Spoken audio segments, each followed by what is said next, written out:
Tomorrow morning, many of you will be heading to the polls for our local consolidated election. Now, a big race we are keeping an eye on is the Rockford Mayoral race. Incumbent Tom McNamara is looking to keep the title of mayor for a third term. Meanwhile, independent candidate Derrick Kunz is looking to take that spot. Now, I sat down with both of them to learn why they want to be your mayor. Take a look. We asked both Rockford Mayoral candidates why they chose to run for mayor. I'm running for mayor because I love the city and I also love what it can be. I feel like we've made a tremendous amount of progress in the last 8 years. We've reduced violent crime by 38%. Our property values have risen by 60%. We're the first administration to actually reduce our property tax levy. We've brought thousands of jobs to our community. Businesses and brands and individuals want to now move to Rockford after years of them wanting to leave. I think we have a lot more work to do. I'm kind of tired of the status quo. I think Rockford deserves a lot better. I think that we're losing about 500 people a year. I see a lot of businesses leave Rockford. I believe that we need to actually see real economic growth in Rockford. And I'm just tired of the status quo. Also, I don't think anybody should run alone. And when it comes to their priorities, Mayor McNamara prioritizes lowering crime in the city, investing in infrastructure like road work, raising property values, and continuing to have more teens go to college tuition-free through Rockford Promise.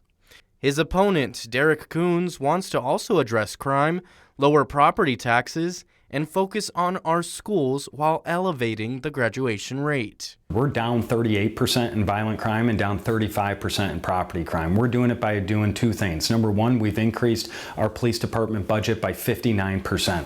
We have 160 license plate readers, 6 times increase the number of cameras in high crime and high traffic areas. We're catching criminals when they commit violent crimes in the city of Rockford, but we're also getting to crime at its roots, which is looking at the data and talking to people with lived experience, specifically making sure that we're wrapping our arms around these young people who have been impacted by trauma so that we can help stop the cycle of violence that has plagued our city for decades. We're down 32 officers that we have right now in the Rockford Police Department. Why are we down 32 officers? I will make sure that we get those officers hired.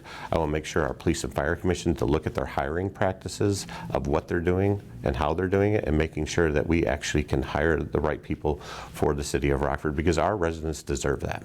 When it comes to staffing, 13WREX confirmed that the Rockford Police Department does not fluctuate in their officer staffing much. They usually sit about 30 officers shy of fully staffed. However, there is no current correlation between this number and crime statistics. Then there's the topic of housing. We've created a property tax rebate program, so anyone who wants to build a new home in the city of Rockford, we'll rebate your taxes for 3 years. We'll waive all of your permits and water connection fees. But we're not just looking at people who want to come into our Rockford or build a new home. We're also helping protect those homes that are here. We have an expanded rehab program, so if you need to get critical home repair work done, we have programs to help invest in the existing housing stock that's here. So we're investing in existing housing stock as well as creating new housing units, and it's working. In 2024, we had more single-family construction permits pulled than we have seen since 2007. More people want to live in Rockford today. Our housing market's fantastic. We don't have a lot of inventory right now. We definitely need some more homes being built. It looks like we are getting some of those, so that's good. However, the taxes are going up. Just because our property values have gone up, that's great. Well, my property value has probably doubled since I purchased my home in 2014. However, I'm also paying double the taxes. So I'm not planning on leaving, I'm planning on staying here. So that's where we have to kind of look at it, so what we can do to reduce those taxes for our constituents that we have here in Rockford. 13WREX pulled data concerning property taxes in Rockford. The city's tax rate has declined steadily the past 8 years. However, higher property values equals a higher dollar amount in taxes paid. The city's current tax rate sits just shy of 2.2%. Lastly, the candidates sharing why they believe you should elect them for the next mayor of Rockford. I would be honored to have the support of our residents. I think right now in our nation's history, right now in the city of Rockford's story, we need a mayor that has a proven track record, a mayor that has actually gotten things done. We've increased our property values by 60%. We are seeing infrastructure improvements this summer alone. More than $70 million of road work's going to be taking place. We have invested in our children, and we right now have 400 of our kids on NIU's campus going there tuition free. I believe that I have the business background for it. I built my career as a part-time sales rep in the wireless industry, moved up to store manager, and became a director of sales. I built it brick by brick, employee by employee, state by state. And I believe I have the knowledge and the wherewithal. I sit on multiple boards, through even a Northwest Community Center, the Winnebago County Board of Health that I was put on by the Winnebago County board members.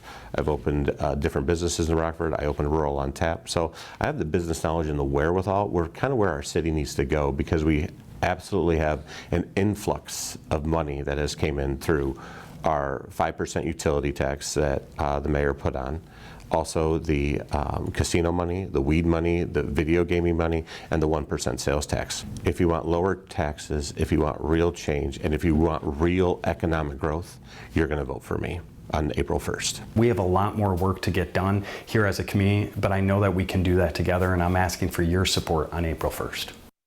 Now, if you are interested in watching the complete interviews with these candidates, we have their full responses up on our website and social media.